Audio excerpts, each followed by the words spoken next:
नमस्कार, मैं हूं आपके साथ मीनाक्षी रजत और आप देख रहे हैं विस्फोट, जहां हम आपको बताएंगे कि दुनिया में आखिरकार जंग के मैदान में कहां क्या हलचल चल रही है। तो चलिए करते हैं शुरुआत और सबसे पहले आपको यह बताते हैं कि विस्फोट में आखिरकार आज वो कौन सी खबरें हैं जो हम आपके लिए लेकर के आए हैं। बात करेंगे कि मिडिल ईस्ट जंग के बीच ईरान का परमाणु प्रोग्राम आखिरकार किस तरीके से अहम मुद्दा बना हुआ है। अमेरिका इजरायल ने अपनी ओर से ईरान का परमाणु प्रोग्राम रोकने के लिए पूरा जोर लगा दिया है और ईरान के न्यूक्लियर सेंटर्स पर हमले भी कर दिए हैं। अमेरिका ने ईरान के परमाणु प्रोग्राम को लेकर के शर्तें भी समझौते के मसौदे में शामिल कर ली है, लेकिन वो ईरान के परमाणु प्रोग्राम को रोक नहीं पाए और अब ईरान ने ऐसी चेतावनी दी है कि अमेरिका भी टेंशन में आ गया है। जानकारी ये है कि ईरान डर्टी बम का इस्तेमाल कर सकता है। अब ये डर्टी बम क्या होता है और इससे क्या नुकसान हो सकता है, आज हम आपको उसके बारे में जानकारी देंगे। दूसरी खबर में हम आपको बताएंगे अमेरिका और ईरान के बीच में जंग में सबसे संवेदनशील मुद्दा जो हॉर्मुज है उसे लेकर के आखिरकार बड़ी हलचल क्या है। ईरान और अमेरिका की तनातनी के बीच दुनिया भर में ऊर्जा का संकट आ गया है, क्योंकि हॉर्मुज से एनर्जी की सप्लाई रुक गई है। अमेरिका लाख कोशिशों के बावजूद हॉर्मुज नहीं खुलवा पा रहा है। हालांकि अब अमेरिका को एक ऐसा मददगार मिला जो यकीनन हॉर्मुज खोलने में मदद कर सकता है। आज हम आपको उस मददगार के बारे में भी जानकारी देंगे, उसकी क्षमताओं की पूरी जानकारी देंगे। तीसरी खबर में हम आपको बताएंगे कि ईरान ने हॉर्मुज पर ऐसा शिकंजा कसा कि दुनिया भर की तेल और गैस की सप्लाई थम गई है। दुनिया भर में हाहाकार मच गया है। लेकिन दूसरी तरफ अरब देश इस परेशानी में एक और रास्ता खोजते हुए नजर आ रहे हैं। अरब देशों ने जमीनी रास्ता खोज लिया है और इन रास्तों का इस्तेमाल करके हॉर्मुज पर निर्भरता कम की जा रही है। यानी हॉर्मुज पर ईरान अपना दबदबा बनाए रखता है, तब भी किसी भी खाड़ी देश को दिक्कत नहीं होगी। आज हम आपको इन रास्तों के बारे में भी जानकारी देंगे कि अगर ये वैकल्पिक रास्ते कारगर साबित होते हैं तो क्या हॉर्मुज पूरी तरीके से दुनिया भर के लिए एक डाइवर्ट माध्यम बन जाएगा और पूरी दुनिया क्या इन्हीं सड़क के माध्यम से व्यापार करना शुरू कर देगी। तो चलिए करते हैं शुरुआत और आपको बताते हैं विस्फोट की अहम खबर। तो खबर यह है कि बीजिंग में ट्रंप और शी जिनपिंग की मुलाकात। ट्रंप और शी जिनपिंग के बीच करीब 2.5 घंटे तक बातचीत हुई है। ट्रिपल टी ताइवान और ईरान मुद्दे पर बातचीत हुई है यहां पर। तो ये जानकारी है कि ट्रंप और शी जिनपिंग के बीच में करीब 2.5 घंटे तक मुलाकात का दौर चला है। ये तस्वीर सामने आई है बीजिंग से, जहां पर मुलाकात अमेरिकी राष्ट्रपति डोनाल्ड ट्रंप के साथ चीन के राष्ट्रपति शी जिनपिंग अमेरिकी डेलीगेशन से करते हुए नजर आ रहे हैं। और इसमें सिर्फ अमेरिका के राष्ट्रपति डोनाल्ड ट्रंप नहीं गए हैं, बल्कि अमेरिकी राष्ट्रपति डोनाल्ड ट्रंप अपने साथ पूरा का पूरा डेलीगेशन लेकर के गए हैं, बिजनेसमैन लेकर के गए हैं, विदेश मंत्री लेकर के गए हैं, अपने दामाद को लेकर के गए हैं। लेकिन इससे आखिरकार हासिल क्या होगा? इतना बड़ा डेलीगेशन ले जाने का मतलब कोई सीधा साधा नहीं है कि बस गए हैं, बातचीत करेंगे और वहां से वापस आ जाएंगे। एक जो बड़ा डेलीगेशन लेकर के गए हैं, उसके साथ साथ रक्षा के क्षेत्र में, व्यापार के क्षेत्र में, ईरान के मुद्दे पर बातचीत हुई। और अमेरिका ने तो पहले ही ये कह दिया है कि हम कॉम्पिटिटर नहीं है, बल्कि हम सहयोगी हैं। तो उस सहयोग को बरकरार रखने के लिए कुछ बड़े फैसले भी यहां पर लिए जाएंगे। ताइवान पर भी बातचीत होगी, क्योंकि अमेरिका ताइवान के मुद्दे पर हमेशा दखलंदाजी करता है, ताइवान को एक संप्रभु राष्ट्र मानता है और चीन ताइवान के मुद्दे पर अमेरिका को कई बार आंखें दिखा चुका है कि ताइवान चीन का हिस्सा है। अमेरिका उसे संप्रभु राष्ट्र न माने, तो ताइवान के मुद्दे पर भी इस दौरान बातचीत जरूर से होगी। अब एक और खबर आपको बताती हूं कि ईरान के परमाणु कार्यक्रम पर जानकारी यह है कि अमेरिका के ऊर्जा सचिव का बड़ा दावा देखने को मिल रहा है। परमाणु हथियार बनाने के लिए करीब है ईरान, यह ऊर्जा सचिव यूएस जो है उनकी तरफ से कहा गया है। ऑपरेशन एपिक फ्यूरी के बावजूद ईरान मजबूत हुआ है, यह भी अमेरिका मान चुका है। तो अमेरिका के ऊर्जा सचिव की तरफ से यह बड़ा दावा किया जा रहा है कि परमाणु हथियार बनाने की दिशा में ईरान बढ़ चुका है। ऑपरेशन एपिक फ्यूरी में ईरान को तोड़ने के बावजूद जो जितनी कोशिशें हुई हैं, उसके बाद भी ईरान मजबूती के साथ खड़ा हुआ है। यह अमेरिका ने मान लिया है और यह ईरान के लिए अपने आप में एक बड़ा कदम भी है और इसके साथ साथ बड़ी जीत भी है कि उसका दुश्मन ये मान रहा है कि इतना बड़ा ऑपरेशन एपिक फ्यूरी ईरान के लिए चलाया गया, ईरान के पूरे इंफ्रास्ट्रक्चर को ध्वस्त कर दिया गया, आर्थिक हड्डी पर चोट की गई, बावजूद इसके वो उठ खड़ा हुआ है। ये दुश्मनों के लिए सबक है और ईरान के लिए जीत है। यूएस के ऊर्जा सचिव का यह कहना है कि ऑपरेशन एपिक फ्यूरी के बावजूद ईरान मजबूती के साथ खड़ा हुआ है, लेकिन दूसरी तरफ पूरी दुनिया की जो निगाहें हैं वो इस वक्त बीजिंग पर टिकी हुई है कि आखिरकार वहां पर क्या चल रहा है, कौन कौन से वो मुद्दे होंगे जहां बातचीत की जाएगी। तो ये जो तस्वीरें आ रही हैं, ये तस्वीरें बेहद महत्वपूर्ण है, क्योंकि एक लंबे अरसे के बाद, लगभग दशक के बाद, 9 सालों के बाद कोई अमेरिकी राष्ट्रपति चीन की धरती पर है। अब चीन में ये मुलाकात होगी तो उससे ईरान पर क्या बदलाव होंगे ये भी देखना होगा, क्योंकि चीन इस मुद्दे को उठाएगा कि हॉर्मुज को वहां पर नाकेबंदी को अमेरिका हटाए, उसे खोले, और इसके साथ साथ अमेरिका भी यही चाहता है कि चीन पर प्रेशर बना करके वो इस युद्ध में ईरान को झुका दे। खबर यह है कि ताइवान के मुद्दे पर ट्रंप से जिनपिंग ने बातचीत की है। चीन के लिए ताइवान महत्वपूर्ण है, यह जिनपिंग ने कह दिया है। ताइवान पर सहमति तो रिश्ते स्थिर रहेंगे, ताइवान पर सहमति ना होने पर संघर्ष भी होंगे, यह जिनपिंग की तरफ से कहा गया है। तो जैसा मैंने आपसे पहले ही कहा था कि अगर वो गए हुए हैं तो ताइवान को लेकर के अमेरिका का स्टैंड अलग रहा है। अमेरिका ने हमेशा ताइवान को एक अलग संप्रभु राष्ट्र माना है, लेकिन चीन ने उसे अपना हिस्सा करार दिया है। इसीलिए जिनपिंग ने इस मुलाकात में ये बात स्पष्ट कर दी है कि चीन के लिए ताइवान महत्वपूर्ण है, और ताइवान पर अगर सहमति रहती है तो रिश्ते भी अच्छे होंगे, और अगर ताइवान पर सहमति नहीं रहती है तो संघर्ष भी होगा। बहुत स्पष्ट भाषा में ये डोनाल्ड ट्रंप को समझा दिया गया, और ताइवान को भी इशारों इशारों में ये बता दिया गया है कि जिसके भरोसे इतना उछल कूद करते हो, उसी व्यक्ति को हम ये संदेश दे रहे हैं कि अगर सहमति नहीं बनी तो संघर्ष भी करेंगे, और अगर सहमति बन गई तो हमारे रिश्ते स्थिर भी रहेंगे। ताइवान से लेकर के रेयर अर्थ मिनरल्स तक यहां पर बातचीत की जाएगी, क्योंकि ताइवान अमेरिका के लिए सिर्फ इसीलिए जरूरी है, उन्हें वहां से चाहिए 90% बनने वाली चिप्स, जो वो चीन से भी खरीदते हैं लेकिन ताइवान से ज्यादा आयात करते हैं। दूसरी तरफ नेटो देशों पर मार्को रूबियो, अमेरिकी विदेश मंत्री, बयान दे रहे हैं। नेटो देशों पर उन्होंने बयान दिया कि यूएस को सैन्य बेस दिए हैं नेटो ने। जंग के दौरान नेटो ने साथ छोड़ा, ये मार्को रूबियो कह रहे हैं। उनका कहना है कि बेस के इस्तेमाल की इजाजत नहीं, तो ये कैसा साथ हो गया। नेटो देशों ने यूएस को सैन्य बेस नहीं दिए, सीधे सीधे वो ये कहना चाह रहे हैं। उनका कहना है कि जब हमें उनके बेस के इस्तेमाल की ही इजाजत नहीं मिली तो फिर ये साथ कैसा हो गया। और नेटो को लेकर के तो डोनाल्ड ट्रंप खुद ही कह चुके हैं कि कागजी शेर है, नेटो का साथ हम छोड़ देंगे, और उन्होंने बाकायदा जर्मनी से अपने सैनिकों को बुलावा भी भेज दिया कि अमेरिका वापस आ जाओ। उन्होंने कहा कि अमेरिका ना तो खर्चा वहन करेगा नेटो कंट्रीज का, और इसके साथ साथ जो उनकी तैनाती है वो भी उसे हटाना शुरू कर देंगे, और इसके तहत सबसे पहले जर्मनी से 5000 सैनिकों की वापसी उन्होंने तय की है। मार्को रूबियो भी उसी बात को आगे बढ़ा रहे हैं और कह रहे हैं कि जंग के दौरान नेटो ने हमारा साथ छोड़ दिया, बेस के इस्तेमाल की इजाजत नहीं मिली, तो फिर नेटो का साथ हमारे साथ कैसे हो सकता है। एक पूरी भूमिका तैयार की जा रही है कि नेटो कंट्रीज से अमेरिका किस तरीके से खुद को बाहर निकाले, और इसीलिए ये बार बार बयानबाजी की जाती है। डोनाल्ड ट्रंप, उसके बाद वहां के विदेश मंत्री मार्को रूबियो, और अभी कुछ और बयान भी आएंगे नेटो को लेकर के। अमेरिका और ईरान के बीच में तनातनी तेज होती जा रही है। ईरान लगातार अमेरिका को बड़ा नुकसान पहुंचाने की धमकी दे रहा है, तो वही अमेरिकी सेना भी अपनी तैयारियों को धार दे रही है। समझौते की कोशिशें पूरी तरीके से नाकाम है, दोनों ही अपनी शर्तों पर अड़े हैं। इन सब के बीच में ईरान ने ऐसी धमकी दी जिसे सुनकर तो अमेरिका के भी पसीने छूट गए।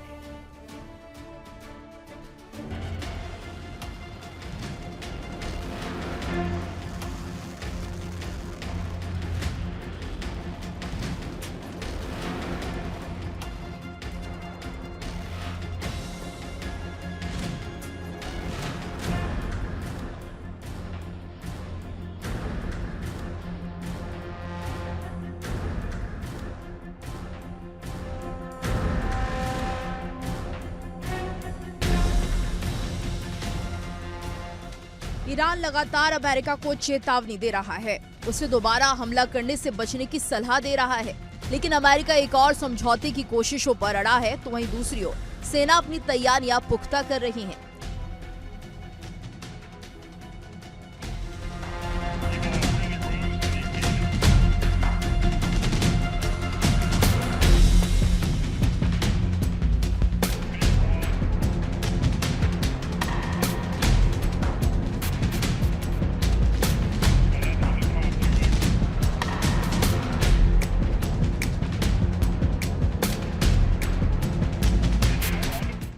ईरान ने वैसी धमकी दी है जिससे अमेरिका की पेशानी पर भी बल पड़ गए।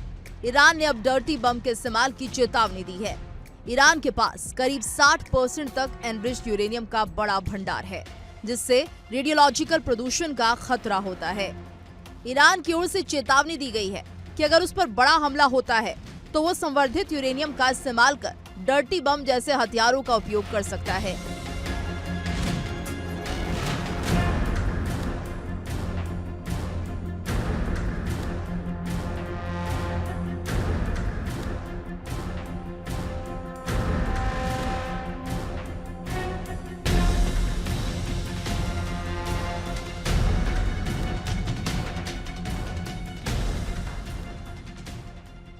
तेहरान की इस धमकी के बाद अमेरिका समेत दुनिया भर की टेंशन बढ़ गई है। जानकारी के मुताबिक डर्टी बम में टीएनटी जैसे पारंपरिक विस्फोटकों के साथ एनरिच्ड यूरेनियम का इस्तेमाल किया जाता है। हालांकि परमाणु विस्फोट जैसा विनाशकारी नहीं होता, लेकिन इसके फटने से बड़े इलाके में रेडियोलॉजिकल प्रदूषण फैल जाता है, जिस वजह से वो इलाका कई दशकों तक रहने लायक नहीं रहता। तेहरान की धमकी से अमेरिका की टेंशन जरूर बढ़ गई है। हालांकि अमेरिका ने इसे ईरान की परेशानी में दी गई धमकी करार दिया है।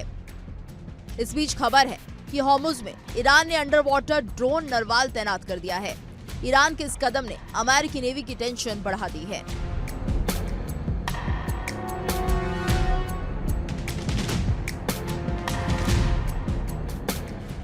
दरअसल नरवाल एक ऑटोनॉमस अंडर वाटर ड्रोन है।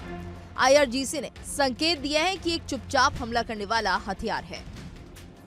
खबरों के मुताबिक 8-9 मई 2026 के बीच हुए एक टकराव में नरवाल ड्रोन ने एक अमेरिकी डिस्ट्रॉयर को निशाना बनाया।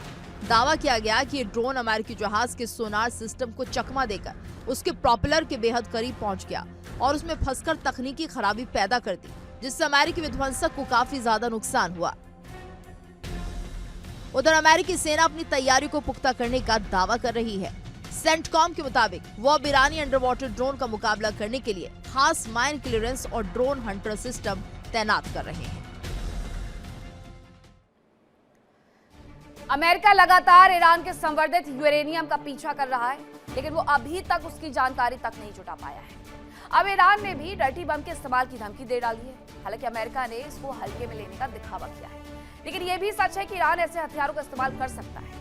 अब आपको ये बताती हूँ कि डर्टी बम आखिरकार क्या होता है और इनसे नुकसान क्या हो सकता है। तो पारंपरिक विस्फोटकों में संवर्धित यूरेनियम मिला करके डर्टी बम बनाया जाता है। इसके साथ ही परमाणु विस्फोटों के बराबर विनाशकारी, हालांकि ये नहीं होते हैं डर्टी बम, लेकिन उससे कम भी नहीं होते हैं। इससे क्योंकि रेडियोलॉजिकल प्रदूषण फैल सकता है और ये पर्यावरण के लिहाज से बेहद ही खराब है। कई दशकों तक रहने लायक वो इलाका नहीं रह जाता है, इसीलिए ये मुश्किलें बढ़ा सकता है। ईरान ने डर्टी बम के इस्तेमाल की धमकी दी है। ईरान ऐसा कर भी सकता है क्योंकि उसके पास डर्टी बम बनाने लायक सामान मौजूद है। अमेरिका और इजराइल ने ईरान पर कहर बरपाया, लेकिन उसने भारी नुकसान भी उठा लिया है। अब अगर ईरान के अस्तित्व पर संकट आता है तो यकीनन वो डर्टी बम का इस्तेमाल भी कर सकता है। ईरान के पास जो करीब 60% तक एनरिच्ड यूरेनियम है, 440 किलोग्राम एनरिच्ड यूरेनियम है, वो इस्फहान की पहाड़ियों के नीचे सुरंगों में होने की खबर आती है। हथियार बनाने के लिए यूरेनियम का 90% तक संवर्धित होना जरूरी होता है। ये परमाणु हथियार बनाने के लिए होता है और 440 किलो यूरेनियम से डर्टी बम जरूर बनाए जा सकते हैं बड़ी संख्या में, लेकिन ये स्वास्थ्य और पर्यावरण के लिहाज से बिल्कुल भी अच्छे नहीं है। इनसे गंभीर खतरा हो सकता है। वो जगह तक रहने लायक नहीं रहेगी दशकों तक। ईरान और अमेरिका के बीच तनाव अब समुंदर की गहराइयों तक पहुंच गया है। दुनिया के सबसे अहम तेल मार्ग स्ट्रेट ऑफ हॉर्मुज में ईरान ने अपना खतरनाक अंडर वाटर ड्रोन नरवाल तैनात कर दिया वहां पर, और ये एक ऑटोनॉमस अंडर वाटर ड्रोन है। IRGC ने यहां तक संकेत दे दिए हैं कि ये एक चुपचाप हमला करने वाला हथियार है। यह हथियार पारंपरिक नौसैनिक युद्ध की परिभाषा बदल सकता है। सवाल यह है कि आखिर ईरान का यह सीक्रेट सी हंटर कितना ज्यादा खतरनाक है, इसकी खासियत क्या है? तो सबसे पहले इसकी खासियत के बारे में मैं आपको बताती हूँ। ये चुपचाप ऑपरेशन कर सकता है। लिथियम आयन बैटरी से ये ड्रोन चलता है।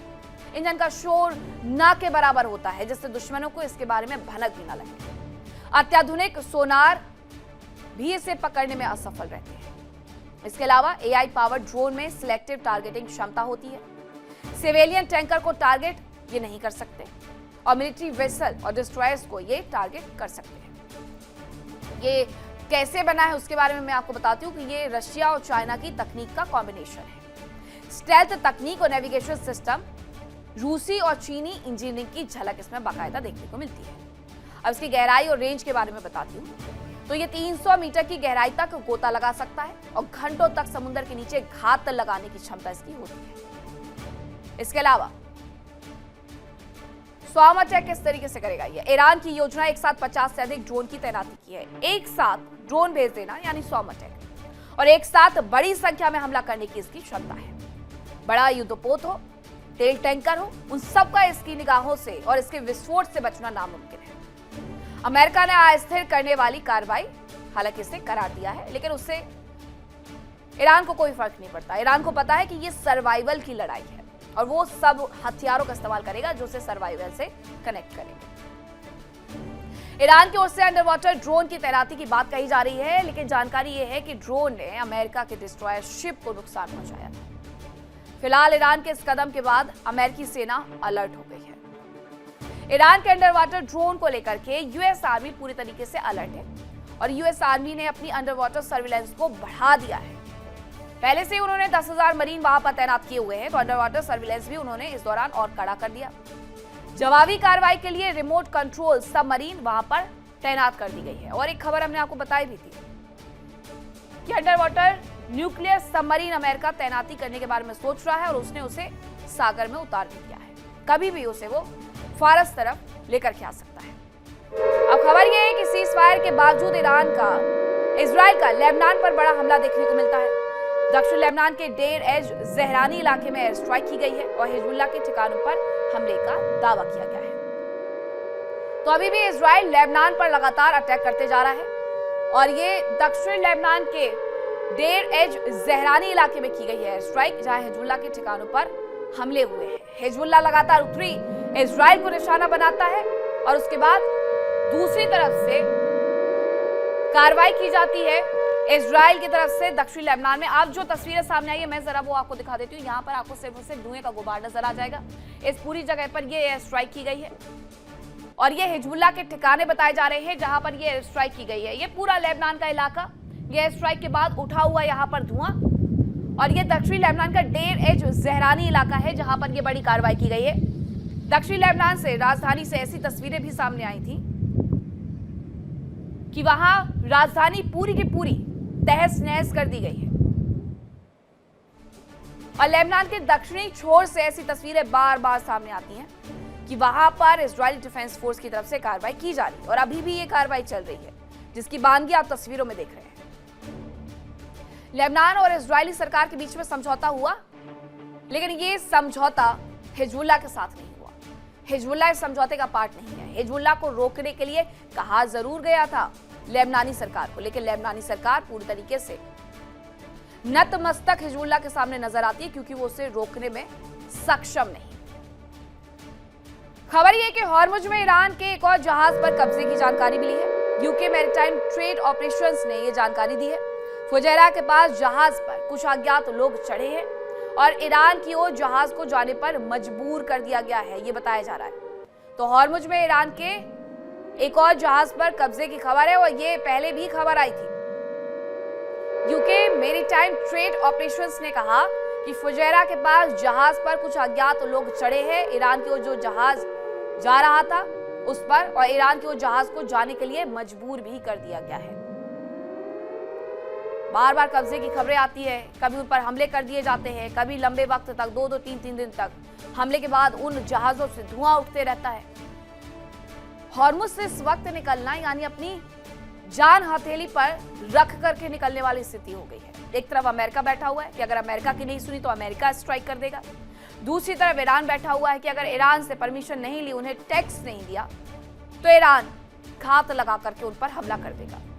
और ये हो भी रहा है। इसीलिए ये बार बार खबरें आती है कि वहां से गुजरने वाले जहाज हमले का शिकार हो गए। यूके मैरीटाइम कह रहा है जबकि फुजैरा के पास जहाज पर कुछ अज्ञात लोगों को चढ़ते हुए देखा गया और ईरान की ओर जहाज को जाने के लिए मजबूर कर दिया गया है। स्थिति मिडिल ईस्ट में अगर इजराइल और लेबनान के बारे में पूछी जाए तो वहां पर भी स्थिति बहुत अच्छी नहीं है। युद्ध विराम के बाद भी लगातार हमले होते जा रहे हैं जो कि हिजबुल्लाह और इजरायली डिफेंस फोर्स के बीच में हो रहे हैं। अभी भी स्थिति लेबनान के लिहाज से जस की तस बनी हुई है, क्योंकि हिजबुल्लाह खुद नहीं चाहता कि लेबनान में कभी शांति आए, इसलिए वो हमले करता है। और इस हमले के जवाब में जब इजरायली डिफेंस फोर्स हमले करती है तो लेबनान में ज्यादा से ज्यादा तबाही आती है। उनकी राजधानी बेरूत पूरी तरीके से तबाह हो चुकी है, दक्षिणी छोर खासतौर पर। तो ये दो खबरें हैं कि अभी भी मिडिल ईस्ट में सीज फायर के बावजूद शांति दूर दूर तक नहीं है। ईरान के साथ तनाव के दौरान राष्ट्रपति ट्रंप ने कई देशों पर जुबानी तीर छोड़े, नेटो देशों से मदद खींचने का ऐलान किया, यूक्रेन को हथियारों की सप्लाई रोकने की बात कही।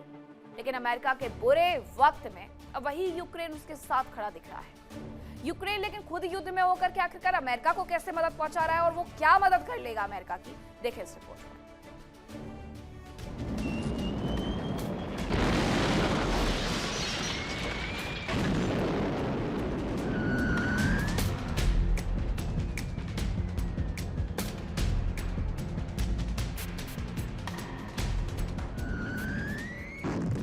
4 साल पहले रूस ने जब यूक्रेन पर हमला किया था तो शायद उसे भी अंदाजा नहीं रहा होगा कि जेलेंस्की के नेतृत्व में यूक्रेन इतने साल तक टिक पाएगा।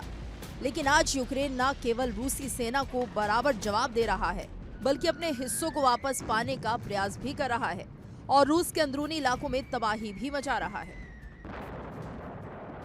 यूक्रेन ने पहले तो यूरोप और अमेरिका से मिले हथियारों से रूस का सामना किया, लेकिन समय बीतने के साथ ही यूरोप और अमेरिका से हथियारों की सप्लाई कम होती चली गई और यूक्रेन की जरूरत बढ़ती चली गई।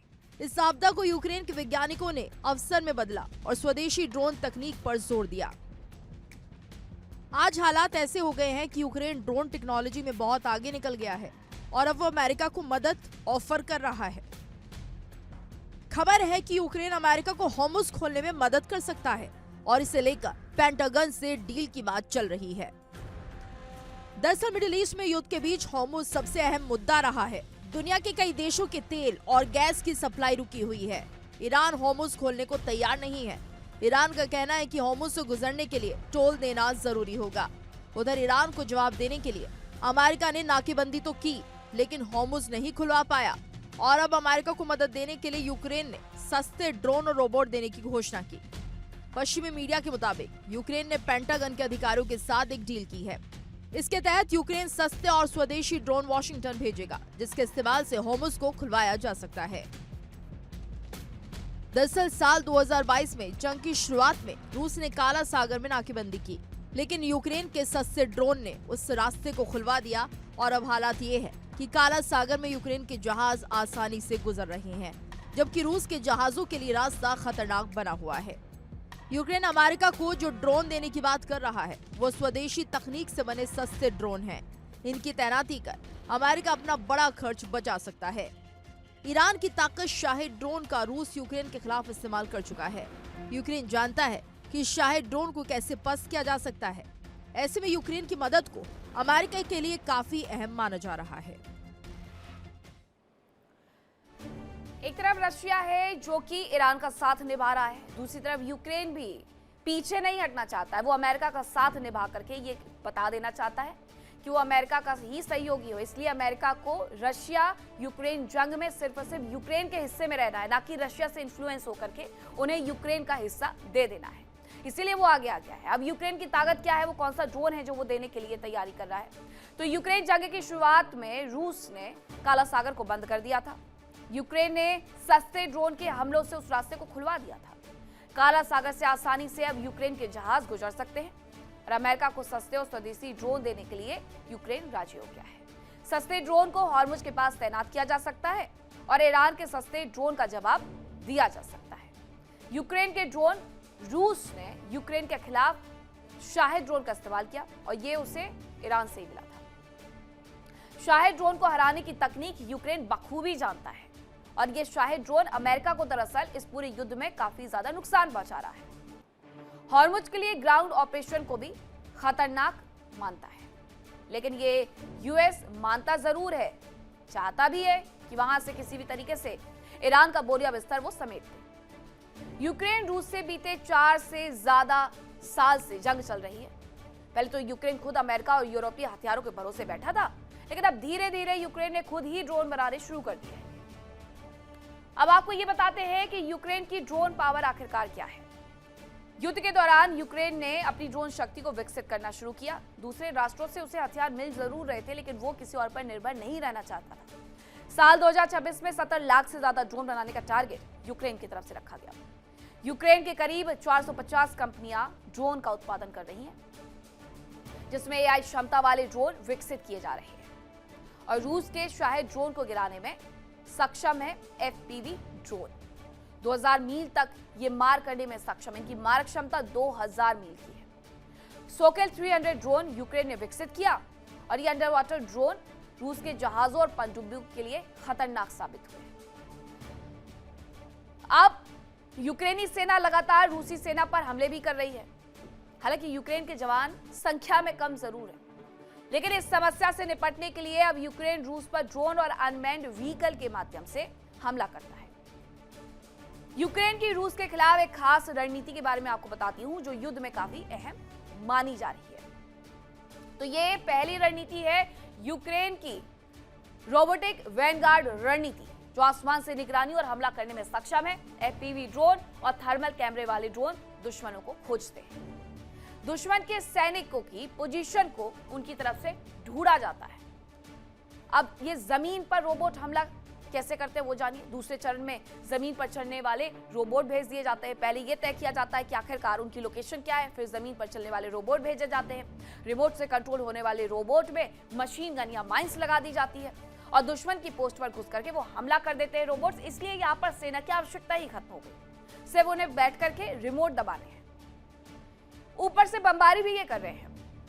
फ्लेमिंगो जैसे ड्रोन गिराते हैं थर्मोबैरिक ग्रेनेड, और इसकी वजह से बंकर और छिपने की जगह पूरी तरीके से नेस्तनाबूद हो जाती है। अब इसी बीच एक खबर आ रही है जिसका रुख करते हैं कि मिडिल ईस्ट में टेंशन के बीच यूएस सेना का एक्शन देखने को मिल रहा है। हॉर्मुज के पास गश्त करते हुए दिखा है F-35A fighter jet. Hormuz strait के ऊपर से उड़ान भरता दिखा है फाइटर जेट। ईरान के किसी हमले का तेजी से जवाब देने के लिए यूएस तैयार है। मिडिल ईस्ट में टेंशन के बीच यूएस सेना का ये एक्शन, जहां हॉर्मुज के पास गश्त करता हुआ जो F-35A फाइटर जेट देखा गया है, हॉर्मुज स्ट्रेट के ऊपर ये उड़ान भरता हुआ देखा गया है। ईरान के किसी हमले का ये तेजी से जवाब दे सकता है। ये वो फाइटर जेट है F-35A, जिसकी तस्वीरें पहले भी सामने आई थी। ये पुरानी तस्वीरें हैं जिसे इंटरसेप्ट किया गया था और ईरान ने इस बात का दावा किया था, अमेरिका ने इस बात को नकार दिया था। ये इंटरसेप्ट वाली ही तस्वीरें हैं कि किस तरीके से इंटरसेप्ट करके F-35A को गिरा दिया गया था और इसके लिए बाकायदा एक बड़ा ऑपरेशन चलाया गया था अमेरिका की तरफ से, जिसमें ये फाइटर जेट तो गिरा दिया गया था, लेकिन इनका जो पायलट था वो अपनी सीट इजेक्ट कर गया था और पायलट की तलाशी के लिए अमेरिका ने पूरी की पूरी आर्मी उतार दी। हालांकि उस वक्त तैयारी ये भी थी कि उस आर्मी को उतार करके किसी तरीके से ईरान के अंदर मौजूद 440 किलोग्राम का यूरेनियम भी पता कर लिया जाए कि कहां पर रखा हुआ है और उसे भी उठवा लिया जाए। तो ये तैयारी है F-35A की। अभी भी खबर ये है कि हॉर्मुज पर अमेरिका की जो नाकेबंदी है वो अभी भी लगातार चल रही है। हॉर्मुज पर अमेरिका की नाकेबंदी जारी है और अब तक 67 जहाजों पर एक्शन ले लिया गया है। ये सेंटकॉम की तरफ से दावा किया गया है। जहाजों को रास्ता बदलने पर मजबूर किया गया है। मानवीय मदद ले जा रहे 15 जहाजों को जरूर इजाजत दी गई है, ये सेंटकॉम ने कहा है। सेंटकॉम कह रहा है कि हमने 67 जहाजों को तो रास्ता बदलने के लिए मजबूर कर दिया, लेकिन 15 जहाज ऐसे थे जो कि मानवीय मदद लेकर के जा रहे थे, इसलिए हमने उन्हें जाने दिया है। तो इस तरीके से ईरान को नुकसान अमेरिका नाकेबंदी करके पहुंचा रहा है। ईरान का व्यापार ठप कर दिया गया है, लेकिन दूसरी तरफ से तमाम और मिडिल ईस्ट की कंट्रीज से एशियन कंट्री में जो तेल और गैस की सप्लाई होती है वो भी प्रभावित हुई है। अब एक खबर ये भी सामने आ रही है कि ईरान के किसी हमले का तेजी से जवाब देने के लिए यूएस तैयार है और यूएस अपने फाइटर जेट की तस्वीरें, उनमें बैठे हुए पायलट की तस्वीर और वीडियोस लगातार शेयर करके ये कहता भी रहता है ईरान को लेकर के कि हम तैयार हैं। मिडिल ईस्ट में टेंशन के बीच में यूएस सेना ने एक्शन लिया है कि हॉर्मुज के पास गश्त करता हुआ उनका F-35A फाइटर जेट दिखा। हॉर्मुज स्ट्रेट के ऊपर से ये सीधे उड़ान भरते हुए देखा गया है। ताकि ईरान की तरफ से अगर कोई भी हमला किया जाए नाकेबंदी पर तो F-35A माकूल जवाब उस वक्त वहां पर दे सके। हॉर्मुज में लेकिन इन्होंने जो घेराबंदी की हुई है उसकी वजह से 67 जहाजों को इन्होंने रास्ता बदलने पर मजबूर कर दिया। सेंटकॉम का दावा है 15 जहाजों को हमने जाने दिया है क्योंकि मानवीय मदद वो लेकर के जा रहे थे। अभी भी 1500 से ज्यादा जहाज बताया जा रहा है कि वहां पर फंसे हुए हैं। 20,000 क्रू मेंबर्स हैं जो कि हॉर्मुज के रास्ते से निकलना चाहते हैं लेकिन वो अपने अपने जहाजों पर फंस गए। एक तरफ अमेरिका की दादागिरी, दूसरी तरफ ईरान से परमिशन लो तभी जा पाओगे और उसके बाद भी परमिशन लेने के बाद उनकी सुरक्षा कितनी सुनिश्चित है इस बारे में ईरान भी कुछ नहीं कह सकता क्योंकि अमेरिका आगे बढ़ते ही उन्हें टारगेट करेगा। मिडिल ईस्ट में तनाव के बीच सबसे संवेदनशील मुद्दा हॉर्मुज ही है। ये वो रास्ता है जिससे होकर के दुनिया की करीब 20% की गैस और तेल की सप्लाई होती है। युद्ध की शुरुआत से ही माना जा रहा था कि ईरान इस रास्ते पर शिकंजा कसकर दुनिया के लिए टेंशन पैदा करेगा और उसने ऐसा ही किया। ईरान ने हॉर्मुज पर ऐसा शिकंजा कसा जिससे दुनिया परेशान हुई और अमेरिका वहां पर उस शिकंजे में और 4 चांद लगा गया अपनी नाकेबंदी बढ़ा करके। कई देशों में इसकी वजह से हाहाकार मच गया है। पेट्रोल पंप पर ताले लटक गए हैं, अघोषित लॉकडाउन जैसी स्थिति हो गई है। लेकिन अब अरब जगत इस हॉर्मुज का ही दूसरा विकल्प तलाश रहे हैं ताकि भविष्य में हॉर्मुज पर कोई भी संकट आए तो किसी भी देश की एनर्जी सप्लाई बाधित ना हो।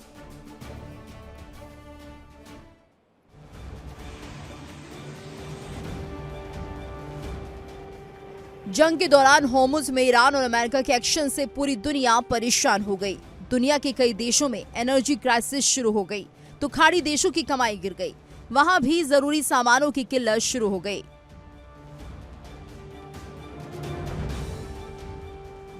अब दुनिया हॉर्मुज पर निर्भरता कम करने की कोशिशों में जुट गई है। खाड़ी देश अब ऐसे जमीनी रास्ते तैयार कर रहे हैं जिनकी वजह से हॉर्मुज पर ईरान का दबदबा बना भले ही रहे लेकिन कोई फायदा ना हो।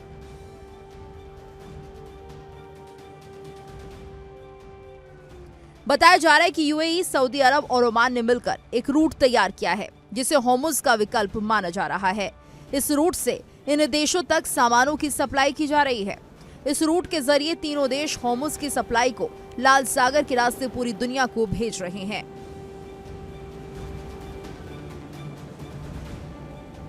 पश्चिमी मीडिया के मुताबिक वैकल्पिक रास्ते को उपयोगी बनाने के लिए रेगिस्तान में रोजाना करीब 3,500 मालवाहक ट्रक चल रहे हैं।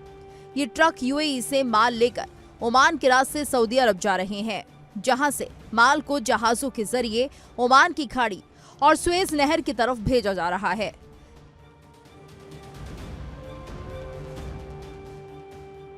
रिपोर्ट के मुताबिक यूएई के फुजैराह खोरफाकन पोर्ट से सामान उठाने के बाद ट्रक ओमान इंटरलिंक के रास्ते सऊदी अरब के लाल सागर पोर्ट तक पहुंचते हैं। इसके बाद सामान को जहाजों के जरिए उनकी मंजिल की ओर भेज दिया जाता है। इसी रास्ते के जरिए सऊदी, कुवैत, ओमान के ट्रक भी जा रहे हैं।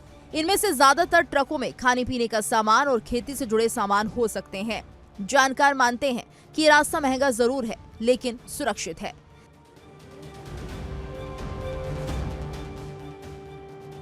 इसके अलावा अब करीब 1 सदी पुराना हिजाज रेलवे भी चर्चा में आ गया है।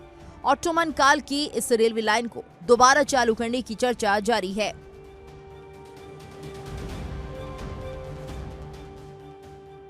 हिजाज रेलवे की सबसे अहम बात यह है कि ये हॉर्मुज और लाल सागर जैसे संवेदनशील इलाकों का विकल्प बन सकता है। यानी अगर समंदर में तनाव बढ़ता है तब भी क्षेत्रीय कारोबार और एनर्जी कारोबार के लिए वैकल्पिक जमीनी रास्ता मौजूद रहेगा।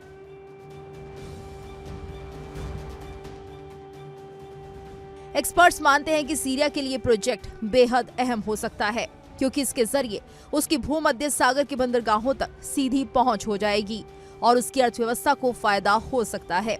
साथ ही गल्फ रेलवे नेटवर्क से जुड़ने के कारण ये पूरे क्षेत्र में कारोबार, पर्यटन और माल ढुलाई का अहम साधन साबित हो सकता है।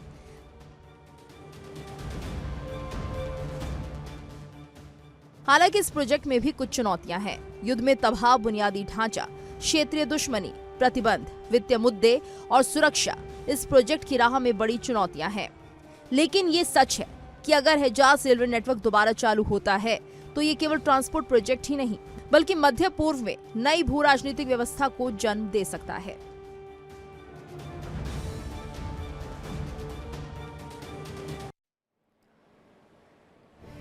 ईरान के हॉर्मुज पर शिकंजे से पूरी दुनिया परेशान है। कई देशों को एनर्जी सप्लाई नहीं मिल पा रही है, जिस वजह से वो टेंशन में है और खाड़ी देश भी परेशान है क्योंकि उनके व्यापार पर असर पड़ रहा है। वो तेल और गैस बेच नहीं पा रहे हैं और इनके पास भी जो जरूरी सामान उसकी सप्लाई नहीं हो रही है, लिहाजा वहां पर भी महंगाई बढ़ रही है। अब अरब देशों ने मिलकर के एक सड़क मार्ग को हॉर्मुज के विकल्प के तौर पर इस्तेमाल करना शुरू कर दिया है। कौन सा वो सड़क मार्ग है, चलिए वो मैं आपको बताती हूँ। यूएई, सऊदी अरब, ओमान ने ये सड़क मार्ग मिलकर के तैयार किया है और यहाँ से रोजाना करीब 3,500 ट्रक गुजर रहे हैं। यूएई के फुजैरा खोरफाकान पोर्ट से सामान लेते हैं ये ट्रक और ओमान इंटरलिंक के रास्ते सऊदी के लाल सागर पोर्ट पर ये चले जाते हैं। सऊदी के लाल सागर पोर्ट से दुनिया भर में अब ये सामान भेज रहे हैं। रास्ता महंगा है लेकिन सुरक्षित है। कम से कम ये गारंटी है कि वहां से सामान सही सलामत पहुंच जाएगा, सुरक्षित पहुंच जाएगा। तो अब तक आपने देखा कि कैसे एक सड़क मार्ग को हॉर्मुज के विकल्प के तौर पर पेश कर दिया गया है। अब आइए आपको ये बताते हैं कि किस तरह एक रेल मार्ग को भी हॉर्मुज का अल्टरनेट बनाने का प्रयास किया जा रहा है। करीब एक सदी पुरानी हिजाज रेलवे नेटवर्क के बारे में हम बात कर रहे हैं। ये रेलवे लाइन ओटोमन काल की बताई जा रही है। ये रेलवे लाइन कौन सी है, सबसे पहले मैं आपको ये तस्वीर दिखा देती हूँ। ये यहाँ मदीना से शुरू होकर के अम्मान जॉर्डन के रास्ते, बनियास लेबनान से होकर के गुजरते हुए इस्तांबुल यूरोप तक जाएगी। ये हालांकि पहले से बनी हुई है लेकिन इसे एक बार फिर से इस प्रोजेक्ट को रिवाइव करने की कोशिश की जा रही है और अगर ये प्रोजेक्ट आगे बढ़ता है तो Turkey, Syria, Jordan, Saudi Arabia के बीच में एक बड़ा रणनीतिक जमीनी रास्ता तैयार हो सकता है। इस कॉरिडोर की वजह से, इस रास्ते की वजह से ये व्यापार मिडिल ईस्ट से लेकर के आगे यूरोप तक और एशिया तक भी जाने में सबसे ज्यादा इन्हें फायदा मिलेगा। ये कॉरिडोर मेडिटेरियन सी को गल्फ रीजन से जोड़ेगा और ग्लोबल ट्रेड रूट्स में बड़ा बदलाव ला सकता है। ये रास्ता स्ट्रेट ऑफ हॉर्मुज और बाब अल मंडेब जैसे संवेदनशील बिंदुओं का विकल्प भी बन सकता है। उसके लिए अब आपको हॉर्मुज पर, बाब अल मंडेब पर, इस पर आपको निर्भरता रखने की जरूरत नहीं है क्योंकि इसकी कनेक्टिविटी भी आगे बढ़ेगी। इसकी कनेक्टिविटी इस तरीके से बनेगी, ये लाइन डेमस्क से होते हुए, सऊदी अरब से होते हुए गल्फ रेलवे रूट को हिजाज रेल नेटवर्क के जरिए यूरोप तक विस्तार मिल जाएगा। ये फारस की खाड़ी, बहरीन कतर से होकर के इधर ईरान से भी कनेक्ट कर देंगे। हॉर्मुज और बाब अल मंडेब जैसे समुद्री रास्तों पर इसकी वजह से निर्भरता कम हो जाएगी। सीरिया और जॉर्डन की फारस की खाड़ी तक ये पहुंच सकते हैं। यूरोप हो, मिडिल ईस्ट हो, एशिया हो, हर जगह से कनेक्ट कर दिया जाएगा और यानी अगर समुद्री तनाव बढ़ता है तब भी रीजनल ट्रेड और एनर्जी लॉजिस्टिक्स के लिए एक वैकल्पिक लैंड रूट मौजूद रहेगा। और एक्सपर्ट्स ये कहते हैं कि सीरिया के लिए यह प्रोजेक्ट बेहद अहम हो सकता है क्योंकि इससे उसे मेडिटेरियन पोर्ट्स तक डायरेक्ट एक्सेस मिलेगा और रिकंस्ट्रक्शन इकोनॉमी को बूस्ट मिल सकता है। सो अलग क्योंकि इसे बनाने में हर राष्ट्र का योगदान रहने वाला है, रिवाइव करने में। गल्फ रेलवे नेटवर्क से जुड़ने पर पूरे क्षेत्र में ट्रेड हो, टूरिज्म हो, लॉजिस्टिक्स हो, इसकी कनेक्टिविटी बहुत ज्यादा तेज हो जाएगी। और पहले के जमाने में यही तो होता था। रेलवे नेटवर्क का विस्तार इसीलिए ज्यादातर किया गया ताकि आप ज्यादा से ज्यादा अपना व्यापार उन माध्यमों से कर सके और हॉर्मुज बंद होने की वजह से, नाकेबंदी होने की वजह से, टोल टैक्स वसूले जाने की वजह से एक बार फिर से दुनिया भर का ध्यान उसी पारंपरिक माध्यम पर जाकर के टिक गया है कि या तो सड़कों के माध्यम से, और अगर सड़क माध्यम वैकल्पिक रास्ता नहीं बन पाता है तो रेलवे का माध्यम। हालांकि इस प्रोजेक्ट के सामने कई बड़ी चुनौतियां हैं। चुनौतियां ये है कि युद्ध में तबाह infrastructure, regional rivalries, sanctions, fencing issues, long term security concern, ये सबसे बड़ी उनकी मुसीबतें बढ़ा सकता है। लेकिन फिर भी अगर ये हिजाज रेलवे रिवाइव हो जाती है तो ये केवल ट्रांसपोर्ट प्रोजेक्ट नहीं बल्कि मिडिल ईस्ट की नई जियोपॉलिटिकल आर्किटेक्चर का एक बड़ा आधार बन सकती है। हाँ, बहुत सारी कंट्रीज में सैंक्शन होंगे लेकिन उसके बावजूद वैकल्पिक रास्ता अगर ये तैयार हो जाता है तो और विकल्प तलाशे जाएंगे कि सैंक्शन होने के बावजूद वहां से सामान कैसे निकालना है। अमेरिका और ईरान के बीच जंग में प्रॉक्सी संगठनों की भूमिका काफी अहम है। ईरान की तरफ से हिजबुल्लाह और हूती मैदान में डटे हुए हैं, वहीं ईरान भी अपने साथी संगठनों की मदद के लिए हमेशा तत्पर रहता है। यहां तक कि समझौते की शर्तों में भी उसने सभी मोर्चों पर युद्ध बंद होने की मांग को शामिल किया। लेकिन अमेरिका के कथित सहयोगी संगठन अब इससे छिटकते हुए नजर आ रहे हैं।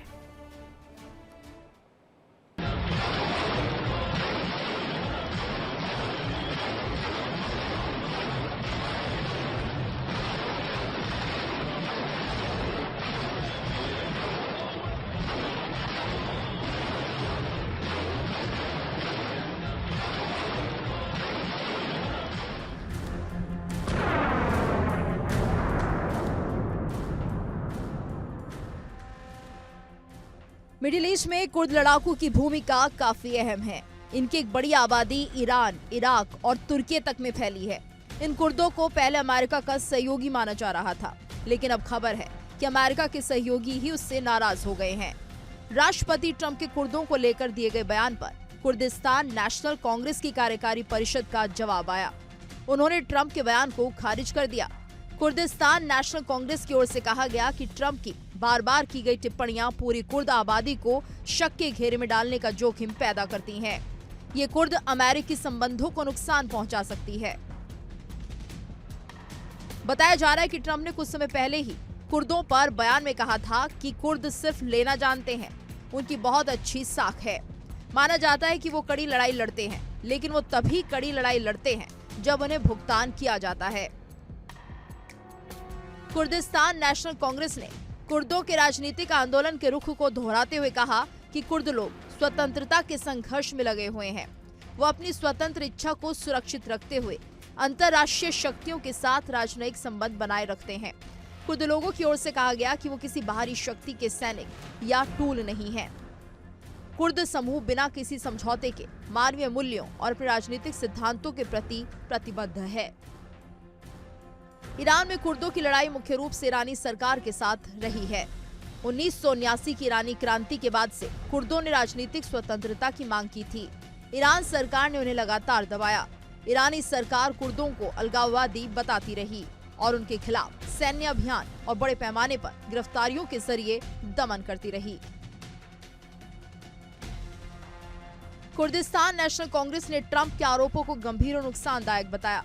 उन्होंने कहा कि इस तरह आरोप सभी कुर्दों को संदेह के घेरे में रखते हैं। इससे कुर्द अमेरिकी संबंधों को कमजोर होने का खतरा है। कांग्रेस की ओर से दावा किया गया कि उनके पास हथियारों के ट्रांसफर या उन्हें रोके रखने के बारे में कोई जानकारी नहीं है। दरअसल ये टिप्पणियां ईरान के खिलाफ अमेरिका इजरायल सैन्य अभियान के दौरान ट्रंप के दावों से जुड़ी लग रही हैं। खबरों में दावा किया गया कि CIA ने कुर्द समूह को हथियार दिए। ट्रंप ने ईरानी शासन के खिलाफ कुर्द बलों के अभियानों का समर्थन करने के संकेत दिए थे। हालांकि बाद में ट्रंप ने अपना रुख बदलते हुए कहा था कि वो अंदर जाने को तैयार है, लेकिन अमेरिका नहीं चाहता कि वो अंदर जाए। ईरानी कुर्द नेताओं ने तब से ईरान के भीतर शासन विरोधी ताकतों का समर्थन करने के लिए अमेरिका से हथियार लेने की बात से इनकार किया है।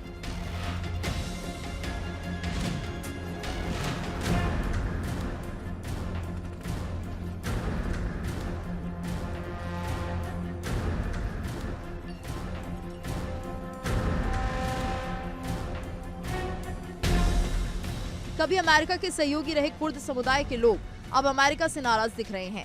ऐसे में सवाल ये है कि क्या ये ईरान के लिए राहत की खबर साबित हो सकती है? नेतन्याहू के कथित UAE दौरे पर ईरान भड़का हुआ है। ईरानी एजेंसियों ने पहले ही इसके बारे में जानकारी दे दी थी। ये जानकारी मिल रही है। नेतन्याहू का जो PMO है वो ये कह रहा है कि वो UAE के दौरे पर गए हैं, लेकिन ईरान इस पर भड़का हुआ है और UAE मना कर रहा है।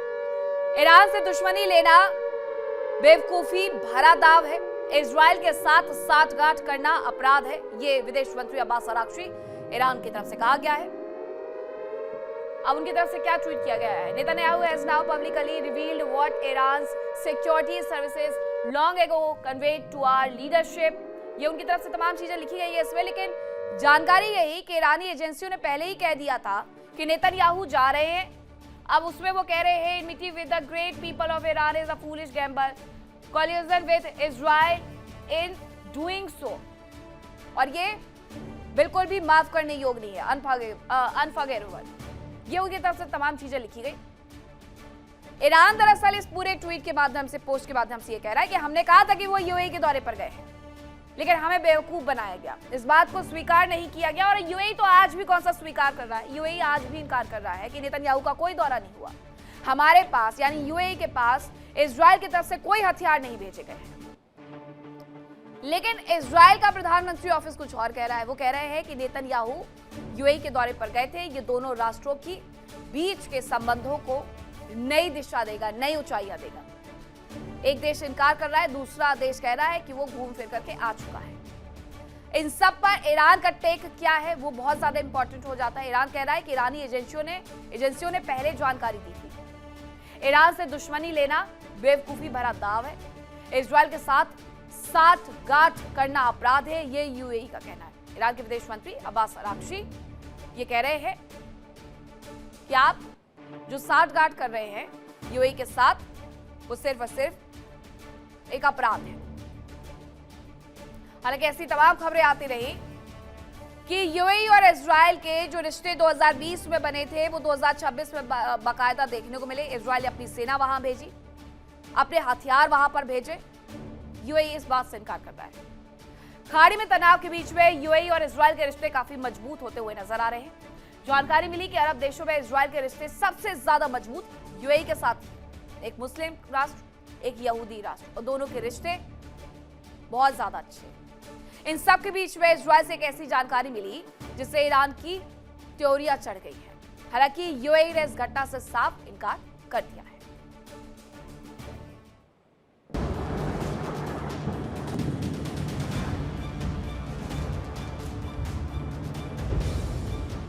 अमेरिका और इजराइल ने ईरान के खिलाफ जब कार्रवाई शुरू की तब उन्हें भी ईरान की ओर से बेहद खतरनाक पलटवार का अंदाजा नहीं था। ईरान ने पलटवार के दौरान सबसे भीषण हमले इजराइल पर किए, जबकि खाड़ी देशों में सबसे ज्यादा हमले यूएई पर किए गए।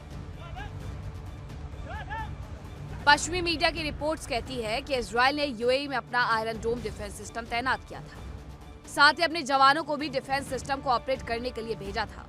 इन सब के बीच में जानकारी मिली कि इजरायली पीएम नेतन्याहू ने यूएई का दौरा भी किया था। इजरायली पीएमओ की तरफ से सोशल मीडिया पर दी गई जानकारी के अनुसार प्रधानमंत्री बेंजामिन नेतन्याहू ने यूएई का सीक्रेट दौरा किया था।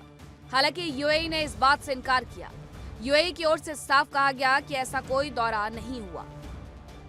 पोस्ट में बताया गया कि ऑपरेशन रोरिंग लॉयन के बीच प्रधानमंत्री बेंजामिन नेतन्याहू ने सीक्रेट तौर पर संयुक्त अरब अमीरात का दौरा किया, जहां उन्होंने यूएई के राष्ट्रपति शेख मोहम्मद बिन जायद से मुलाकात की। इस दौरे के बाद इजराइल और यूएई के बीच संबंधों में एक ऐतिहासिक सफलता मिली।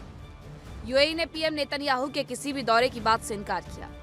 यूएई की ओर से कहा गया कि नेतन्याहू ने यूएई का दौरा नहीं किया और न ही यूएई ने इजरायली सेना के किसी प्रतिनिधि मंडल की मेजबानी की थी। ईरान के विदेश मंत्री अब्बास अराक्ची ने नेतन्याहू के यूएई दौरे के दावे पर तीखी प्रतिक्रिया दी। सोशल मीडिया पर लिखे एक पोस्ट में अराक्ची ने लिखा कि नेतन्याहू ने खुलकर वो बात बता दी जो ईरानी सुरक्षा एजेंसियों ने बहुत पहले ही ईरान के वरिष्ठ नेताओं को बता दी थी। अराक्ची ने यूएई को चेतावनी देते हुए कहा कि ईरान के लोगों के साथ दुश्मनी करना बेहद बेवकूफी भरा काम है। इसमें इजराइल के साथ साठगांठ करना बिल्कुल माफ नहीं किया जा सकता।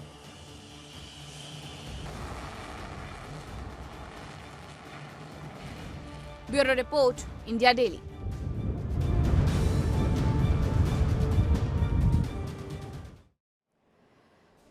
यूएई और इजराइल के रिश्ते काफी घनिष्ठ है और इसकी शुरुआत साल 2020 में हुई अब्राहम एकॉर्ड यानी अब्राहम समझौते के तहत। ये समझौता अमेरिका की मध्यस्थता से हुआ और इस पड़ाव के बाद यूएई और इजराइल के रिश्ते मजबूत हो गए।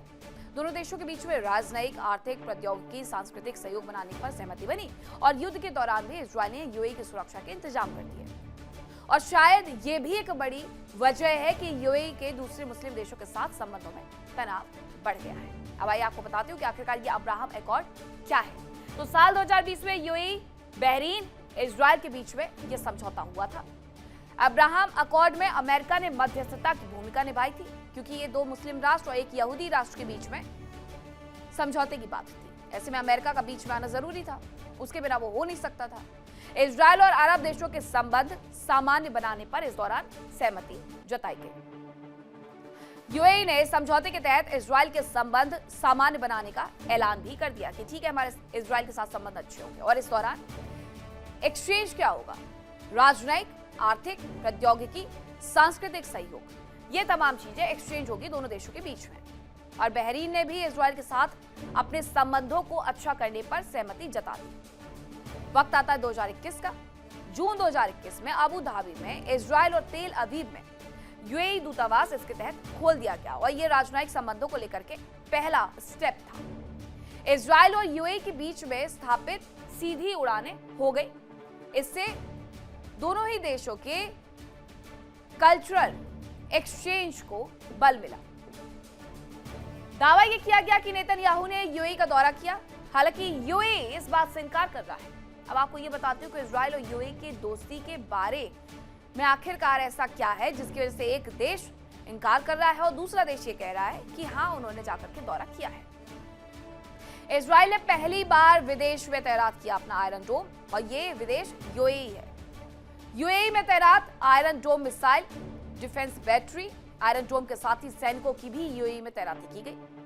इजराइल ने यूएई में अपना लेजर बेस्ड आयरन बीम भी सिस्टम इसे भी तैनात किया जो करीब 20 किलोमीटर दूर से ही दुश्मन के ड्रोन का पता लगा सकता है और उसे भेद सकता है। छोटे रॉकेट ड्रोन को हवा में ही नष्ट करने का मादा ये रखते हैं। अब यूएई के ईरान के साथ रिश्ते बेहद तनावपूर्ण रहे हैं। हालात ऐसे हैं कि जंग के दौरान ईरान ने खाड़ी देशों में सबसे ज्यादा अगर हमले कहीं पर किए हैं तो वो यूएई पर ही किए हैं। दोनों ही राष्ट्रों के बीच में हॉर्मुज को लेकर के क्योंकि विवाद है और हॉर्मुज में मौजूद कुछ द्वीपों को लेकर के दोनों मुल्क अपना अपना दावा करते हैं। ओमान और यूएई दरअसल खुद को गेटकीपर मानता है हॉर्मुज का। ओमान और यूएई का जो तट है वो सीधे तौर पर हॉर्मुज के सक्रिय हिस्से को नहीं छूता है, ये उनकी तरफ से कहा जाता है, ईरान की तरफ से। ओमान और ईरान के साथ यूएई की समुद्री सीमा मेडिटेरियन लाइन मिलती है।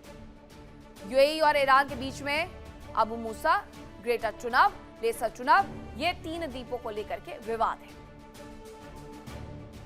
हालांकि अबू मूसा हो, ग्रेटर चुनाव हो, लेजर चुनाव हो, इन द्वीपों पर ईरान का कब्जा है, लेकिन यूएई कहता है कि ये हमारा है और इसी बात को लेकर के दोनों के बीच में विवाद देखने को मिलता है। अब ईरान और इजराइल की दुश्मनी तो किसी से छिपी नहीं है, खासतौर पर 1979 के बाद की जो स्थिति रही है इस्लामिक क्रांति वाली, तो इसी वजह से ईरान और इजराइल में ये दुश्मनी और ज्यादा बढ़ जाती है क्योंकि 1979 की ईरानी इस्लामिक क्रांति के बाद ये कह दिया गया कि इजराइल एक राष्ट्र नहीं है, उसकी स्वीकार्यता को नकार दिया गया था, जबकि ईरान पहले उसे राष्ट्र के तौर पर मान्यता देता था। ईरान ने फिर उसके बाद 1979 के बाद यह कहना शुरू किया कि इजराइल ने अवैध कब्जा किया हुआ है फिलिस्तीन में। दोनों ही देश एक दूसरे को अपने लिए अस्तित्व का खतरा मानते हैं। हमास, हिजबुल्लाह, हूतियों की मदद ईरान की तरफ से की जाती है और वो इसलिए मदद करता है ताकि किसी तरीके से इजराइल को मिडिल ईस्ट से बाहर कर दे। सीरिया में ईरान की मौजूदगी से इजराइल में तनाव देखने को मिलता है और इजराइल को हमेशा के लिए ईरान खत्म करना चाहता है। ऐसे बहुत सारे बयान उनकी तरफ से क्योंकि आए हैं। सीरिया में ईरान के सैन्य और प्रॉक्सी ठिकानों पर हमले इजराइल की तरफ से किए जाते हैं। ईरान को परमाणु हथियार नहीं बनाने देना चाहता है इजराइल, क्योंकि उसे लगता है कि अगर उसने ऐसा कर लिया ईरान ने तो वो उसके अस्तित्व पर आघात करेगा। वहीं रूस और यूक्रेन जंग से जुड़ी हुई एक खबर मैं आपको बताती हूं, जहां रूस का यूक्रेन पर बड़ा हमला देखने को मिला है। रूस ने यूक्रेन पर 800 ड्रोन एक साथ दाग दिए हैं। हालांकि ये रशियन राष्ट्रपति व्लादिमीर पुतिन कह रहे हैं कि बहुत जल्द ये युद्ध समाप्त हो जाएगा, लेकिन हमले फिर भी वहां पर जारी है। अब रूस का यूक्रेन पर जो बड़ा हमला देखने को मिला है उसमें रूस ने यूक्रेन पर स्वार्म ड्रोन वाली तकनीक का इस्तेमाल किया है और इसके तहत 2-4 या 20-50 नहीं बल्कि 800 ड्रोन दागे। एक साथ 800 ड्रोन कितनी तबाही लेकर के आएंगे ये सिर्फ और सिर्फ अंदाजा लगाया जा सकता है। हालांकि यूक्रेन पिछले 4 साल से ये तमाम चीजों को झेलते जा रहा है। ऐसे में वो जानता है कि उसे मुश्किलों का सामना अभी और करना होगा, लेकिन यूक्रेन ने भी एक कदम मिडिल ईस्ट की इस वॉर की तरफ अमेरिका के लिए बढ़ा दिया है। ऐसे में वो उम्मीद लगा करके बैठा हुआ है कि अमेरिका उसकी मदद करेगा अगर यूक्रेन भी अमेरिका को मिडिल ईस्ट की वॉर में मदद कर रहा है। अब 800 ड्रोन तो दाग दिए रूस ने। हो सकता है कि अमेरिका आगे बढ़ के यूक्रेन की मदद के लिए कुछ हथियार एक्सचेंज कर ले, क्योंकि वहां से वो भी ड्रोन लेने वाले हैं और ये एक्सचेंज वाली स्थिति में यूक्रेन को फायदा हो सकता है। हालांकि रशिया ने बहुत ज्यादा उसका नुकसान कर दिया है। रशिया ने सीधे सीधे यूक्रेन पर 800 ड्रोन दाग करके वहां पर तबाही ला दी। तो ये थी खबरी विस्फोट में आज की। वक्त एक छोटे से ब्रेक का, कहीं मत जाइएगा, खबरों का सिलसिला लगातार जारी है। इंडिया डेली अब आपके स्मार्ट टीवी पर भी मौजूद है। देखिए इंडिया डेली 24/7 अब आपके स्मार्ट टीवी पर। इंडिया डेली मौजूद है सभी डिजिटल प्लेटफॉर्म पर लाइव और लगातार। इंडिया डेली 24/7 हर दिन राष्ट्र को समर्पित।